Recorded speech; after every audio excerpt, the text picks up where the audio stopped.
क्या आपको पता है कि ओम किसे कहते हैं? ओम या प्रणव में क्या अंतर है? क्या यह एक ही है? ऐसा होता है कि हम बहुत सी चीज़ों को बहुत समय से जानते तो हैं, लेकिन उनके अर्थ का स्पष्ट भाव हमें नहीं पता होता।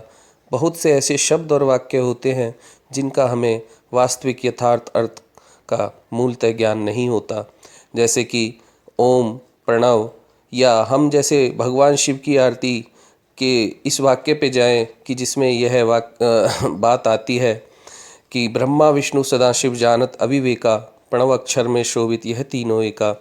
इस वाक्य का हमें आधा आधा तो मूलतः पता चल जाता है, किंतु पूरे वाक्य का भाव स्पष्ट नहीं हो पाता कि आखिर प्रणव अक्षर में शोभित यह तीनों एका इसका क्या मतलब है।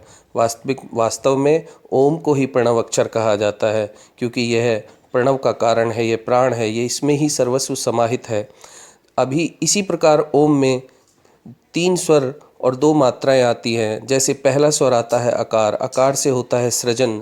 वही एक परमात्मा सत्व गुण को धारण करके अकार रूप में ब्रह्मा रूपी वही परम तत्व परमात्मा सृष्टि का सृजन करते हैं, तो यह अकार होता है। दूसरा स्वर आता है उकार। उकार का जो वास्तविक अर्थ है वह है पालन, जिसको ईश्वर विष्णु रूप में प्रतिपादित करते हैं।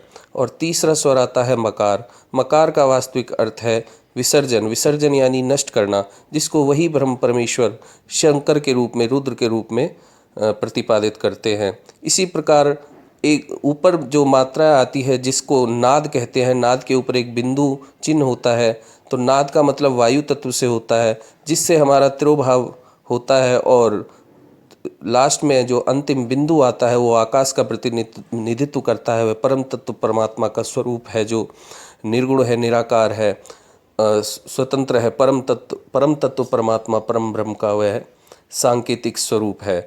तो इस प्रकार हम जान सकते हैं कि जैसे कि कहा गया है कि ब्रह्मा विष्णु सदाशिव जानत अविवेका, प्रणव अक्षर में शोभित है तीनों एका। तो ओम जो शब्द है, ओम जो अक्षर है, ये परम ब्रह्म परमात्मा का प्रथम नाम है। इसके बाद जितने भी ईश्वर के नाम हैं वो सब उनके गुणों के नाम हैं, गुणों के द्वारा है। तो इस प्रकार पता चलता है कि ओम ही ब्रह्मा है, ओम ही विष्णु है, ओम ही शंकर है, क्योंकि इसमें तीनों गुण, तीनों क्रियाएं, तीनों सिद्धांत समाहित होते हैं। धन्यवाद।